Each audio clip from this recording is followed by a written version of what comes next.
Sorry if I've kept you. I've been tied up. Hiya, very good afternoon. Hiya, Rob.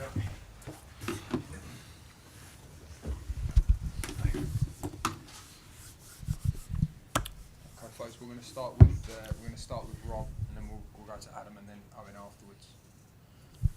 Please. Hi, Brendan. Hi, Rob. Mate, can I ask you first about, it's a bit of a strange one, but Kobe Bryant, which a lot of your squad have been tweeting about. A lot of people in sports all over the world, not just NBA, have been talking about. I don't know if you were a basketball fan, but what do you make of it and a tragedy like this? Well, no, I think it was a huge shock when it came through yesterday. Of course, he was, one of the real legends of the game, and I've watched documentaries on him and seen his influence, obviously over many years as a basketball player, and obviously outside of the court as well. So to see that news, it was terribly sad, and obviously then when more of it is revealed today, and you see the people and the kids that have lost their lives, then of course, our thoughts are with the family, and like I say, it was just terribly sad that someone of that status and everyone else was, as I have lost their lives. So it really makes you sit back and appreciate your own life and how every day you have to live your life to the full. Thank you, mate. Well done. Slightly different note, but still kind of generic, really. Jurgen Klopp has made it clear after the draw against Shrewsbury yesterday that he's going to allow the whole of his first team to have a proper international break and have some time off, which means that he's going to have a full team of youngsters for the FA Cup replay, which is obviously divided opinion. But as a manager of a football team yourself, when you're trying to juggle the resources, what do you make of that decision? Well, he's well within his rights to do that. That's why you have your first team squad, and you have reserve players, and you have youth players. I said a way back a number of weeks ago, it was, the loading that's put on players and the pressures that's on players over the December, the Christmas period, that this week was designed. It's not really, you would say, a break, but it's something at least for the players to have and to go away and recover a little bit. So to then organise the replays in that was ridiculous. So Jurgen's within his rights to pick whatever team he wants to pick, and if he's going to decide to rest all his players because of the benefit of the club, because that's who's employed by, then that's what he does, and he has every right to do that. Have you planned what you're going to do for your own break and what you'll do with the players, or does it depend on individuals and how much game time they play? No, listen, we were thankful to get through the game at the weekend without any possibility of the replay. So now this is there's a period of time where we'll give the players that chance to recover physically and mentally, and then come back and get ready for the next block of games. Good stuff. How's Jamie Vardy? Yeah, but he's in the squad. He's worked very hard since his injury and last midweek. So, but yeah, he's in the squad, and then we'll give it another full day, see how he is tomorrow, depending on whether he starts or comes off the bench. So he'll have certainly a part to play. Difficult to say, I guess, from your point of view at the moment, whether you can get 90 minutes out of him. That's something you're still assessing, is it? Yeah, but I think it's one where, if you're asking me, will he be 100%? He might be 80%, but I'd rather have an 80% Jamie Vardy. I think that what he gives the team and the threat, and it's also about the further risk of injury with Jamie. That's what we're weighing up. So, but he's come through the last two days on the field well. We'll see how that looks in the morning. But yeah, I'm very confident that he'll be involved at some part. Wilfred and Ndidi, likewise, you rested him at the weekend? He's okay, yeah. Good to go from the start? Yeah. Good stuff. Anybody else struggling? Any other injuries while we're on that subject? Obviously, Papis Mendy's he's out. He was out for the weekend, and Wes Morgan will be unavailable for the game. So so that'll give other players the chance to come in, and we'll assess how Wes is over the next couple of days. What's happened with Wes? No, he just he didn't feel great after the game at the weekend. So he's just having some tests, and which will make him unavailable for this game.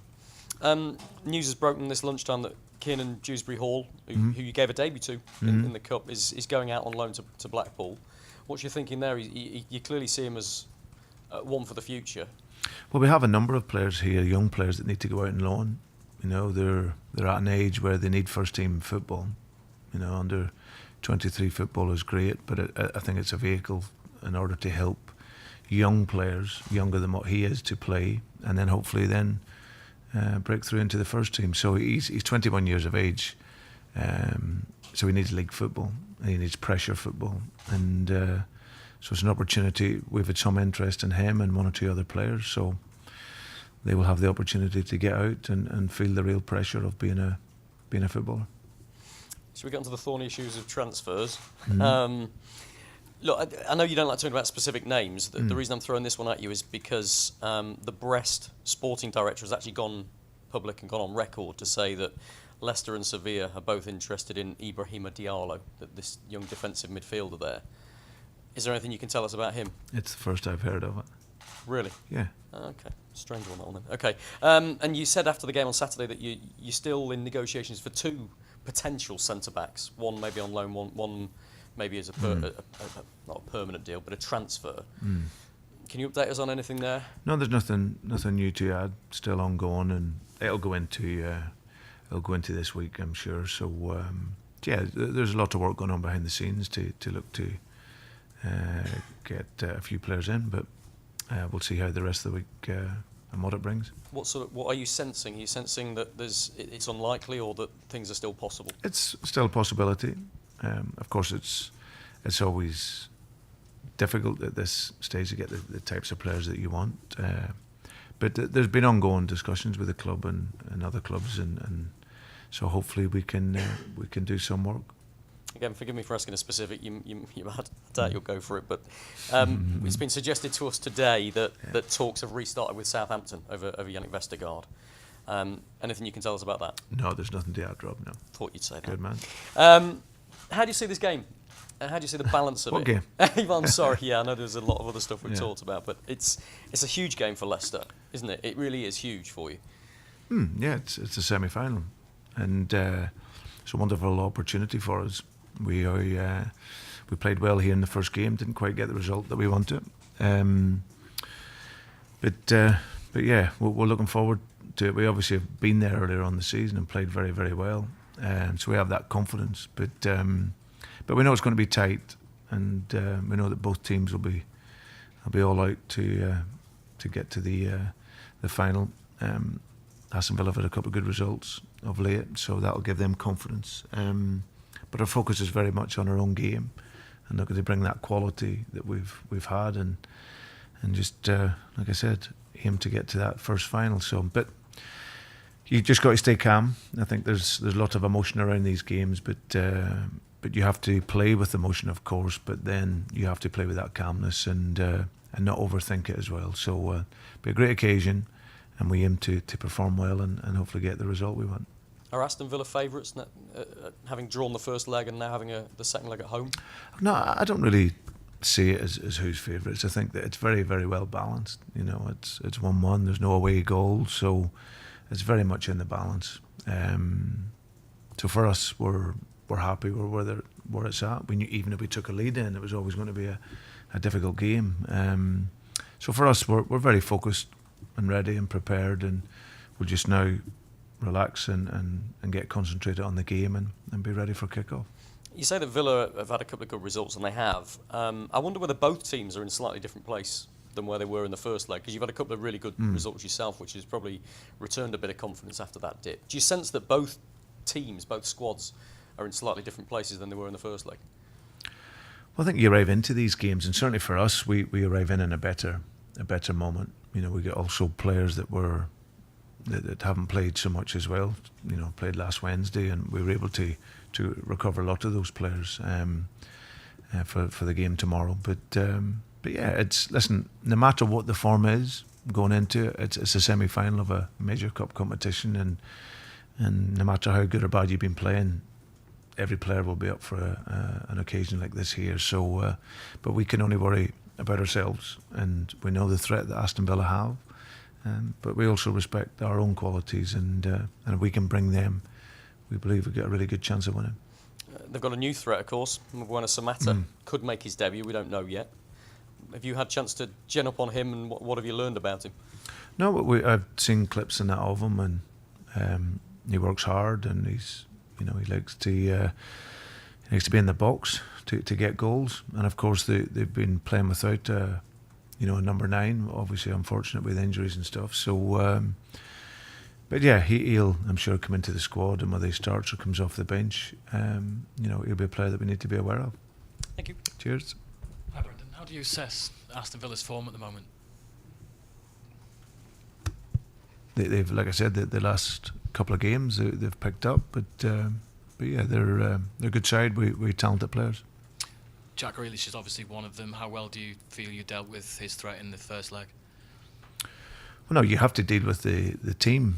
Jack's a real special talent. He's a fantastic player, and he gives you a problem. But there's also other players in the team as well. But I think the nature of the game, we felt we really dominated the game here. We passed the ball fairly well.